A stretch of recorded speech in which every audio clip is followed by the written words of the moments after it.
My name is Muhammad Yunus. I'm from Bangladesh. অধ্যাপক doctor Mohammad Yunus Bangladeshi Nobel পুরস্কার বিজয়ী ব্যাংকার ও অর্থনীতিবিদ।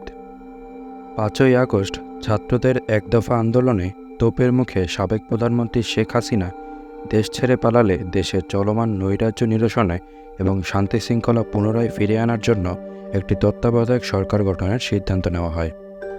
সেখানে বৈষম্য বিরোধী ছাত্র আন্দোলনের সমন্বয়করা 6ই আগস্ট ডক্টর ইউনুসকে প্রধান উপদেষ্টা করার দাবি জানান এবং পরবর্তীতে নানা আলোচনার পর তাকে প্রধান উপদেষ্টা করার সিদ্ধান্ত গ্রহণ করা হয়।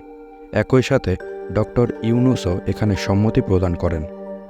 তাকে নিয়ে নানা সময় নানা আলোচনা সমালোচনা হলেও তার অর্জিত সম্মাননার কাছে সেগুলো আসলে কিছুই নয়। এছাড়াও তাকে নিয়ে যে সংবাদ প্রচার হয়েছে তিনি নাকি ইসরায়েলকে 100 কোটি মার্কিন ডলার অনুদান দিয়েছেন, তা ইতিমধ্যে ভুয়া কিংবা এডিটেড বলে প্রমাণিত হয়েছে। তিনি চট্টগ্রাম বিশ্ববিদ্যালয়ের অর্থনীতি বিভাগের একজন শিক্ষক। তিনি ক্ষুদ্রঋণ ধারণার প্রবর্তক। অধ্যাপক ইউনুস গ্রামীণ ব্যাংকের প্রতিষ্ঠাতা। মোহাম্মদ ইউনুস এবং তার প্রতিষ্ঠান গ্রামীণ ব্যাংক যৌথভাবে 2006 সালে নোবেল পুরস্কার লাভ করেন। তিনি প্রথম বাংলাদেশি হিসেবে এই পুরস্কার লাভ করেন। ডক্টর ইউনুস বিশ্ব খাদ্য পুরস্কার সহ আরও জাতীয় ও আন্তর্জাতিক পুরস্কার লাভ করেছেন। চলুন জেনে আসি তার পারিবারিক বিভিন্ন তথ্য সম্পর্কে।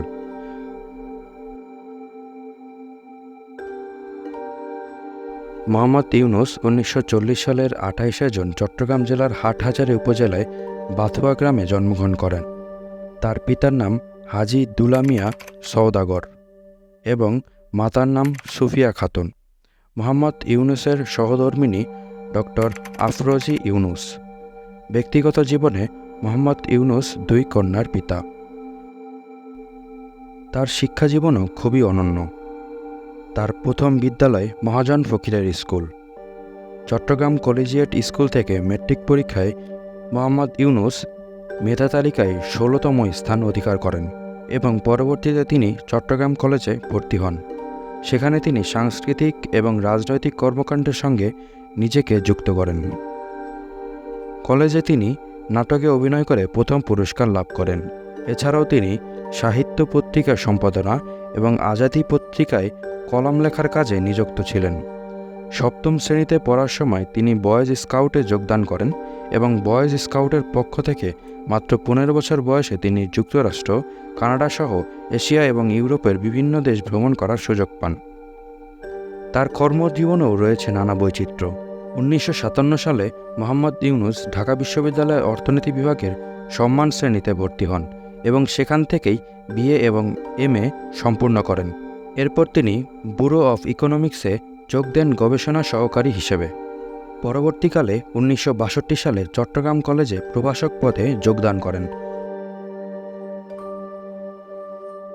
1965 সালে তিনি ফুলব্রাইট স্কলারশিপ নিয়ে যুক্তরাষ্ট্রে যান।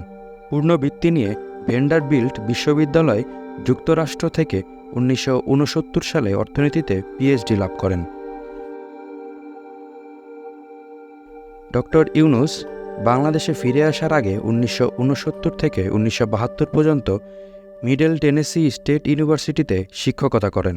1971 সালে বাংলাদেশের স্বাধীনতা যুদ্ধের সময় মোহাম্মদ ইউনুস বাংলাদেশের পক্ষে বিদেশে জনমত গড়ে তোলা এবং মুক্তিযোদ্ধাদের সহায়তা প্রদানের জন্য সাংগঠনিক কাজে নিয়োজিত ছিলেন। 1972 সালে দেশে ফিরে তিনি চট্টগ্রাম বিশ্ববিদ্যালয়ে অর্থনীতি বিভাগে সহযোগী অধ্যাপক হিসেবে যোগদান করেন এবং বিভাগের প্রধান হিসেবে দায়িত্ব পালন করেন। 1975 সালে তিনি অধ্যাপক পদে উন্নীত হন। ডক্টর ইউনুস দারিদ্রতার বিরুদ্ধে তার সংগ্রাম শুরু করেন 1974 সালে বাংলাদেশের সংগঠিত দুর্ভিক্ষের সময়। তিনি বুঝতে পারেন স্বল্প পরিমাণে ঋণ দরিদ্র মানুষের জীবনমান উন্নয়নে অত্যন্ত কার্যকরী ভূমিকা পালন করতে পারে। সে সময় তিনি গবেষণার লক্ষ্যে গ্রামীণ অর্থনৈতিক প্রকল্প চালু করেন। 1974 সালে মোহাম্মদ ইউনুস তেভাগা খামার প্রতিষ্ঠা করেন, যা সরকার প্যাকেজ প্রোগ্রামের আওতায় অধিগ্রহণ করে। তার অনন্য কৃতিত্বের মধ্যে গ্রামীণ ব্যাংক অন্যতম। মোহাম্মদ ইউনুস 1976 সালে গ্রামীণ ব্যাংক প্রতিষ্ঠা করেন গরিব বাংলাদেশিদের মধ্যে ঋণ সেবা প্রদান করার জন্য। তখন থেকে গ্রামীণ ব্যাংক 5.3 মিলিয়ন ঋণ গ্রহীতার মধ্যে 5.1 বিলিয়ন মার্কিন ডলার ঋণ প্রদান করেন।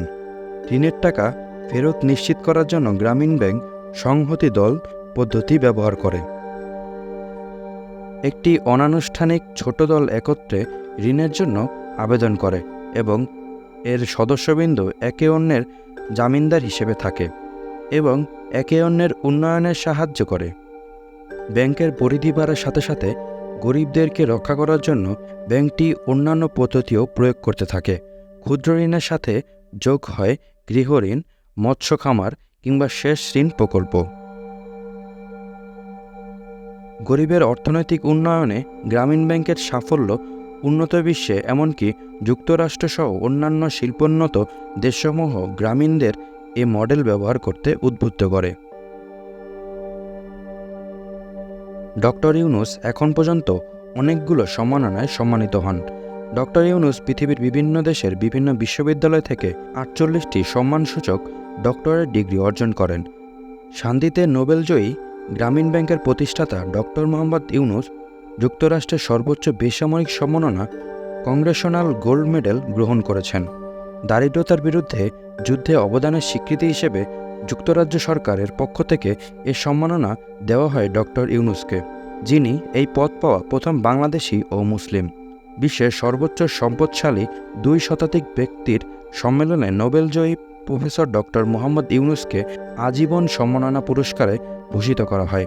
2013 সালের 5ই মে বুধবার জাতিসংঘ ভবনে এ সম্মাননার কথা জানানো হয়।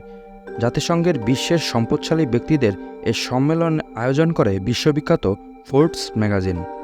একজন সামাজিক উদ্যোক্তা হিসেবে ইউনূসকে আজীবন সম্মাননা পুরস্কার প্রদান করা হয়। তার বিভিন্ন সম্মাননার কথা বলতে গেলে সেগুলো দিয়ে আরেকটি ভিডিও তৈরি করা সম্ভব, তবে তার মধ্যে উল্লেখযোগ্য কিছু তুলে ধরার চেষ্টা করছি। তিনি স্বাধীনতা পুরস্কারে ভূষিত হন 1987 সালে। নোবেল পুরস্কার পেয়েছিলেন 2006 সালে। বিশ্ব খাদ্য পুরস্কার যুক্তরাষ্ট্র পেয়েছিলেন 1994 সালে। আন্তর্জাতিক সাইমন বলিভিয়ার পুরস্কার পেয়েছিলেন 1996 সালে। সিডনি শান্তি পুরস্কার অস্ট্রেলিয়া পান 1998 সালে। ইন্দিরা গান্ধী পুরস্কার ইন্ডিয়া পান 1998 সালে। এছাড়াও তিনি বেশ কিছু গ্রন্থ লিখেছেন, যেমন 3 farmers of Jobra, department of economics, Chattogram university, 1974 সাল। বর্তমান তত্ত্বাবধায়ক সরকারের প্রধান উপদেষ্টা হিসেবে তিনি দায়িত্ব পেতে চলেছেন। তার দিকে তাকিয়ে রয়েছে সম্পূর্ণ বাঙালি জাতির আগামী ভবিষ্যৎ। আশা করব তিনি দেশকে সুষ্ঠু এবং আন্তর্জাতিকভাবে প্রগতির দিকে দেশকে নিয়ে যাবেন।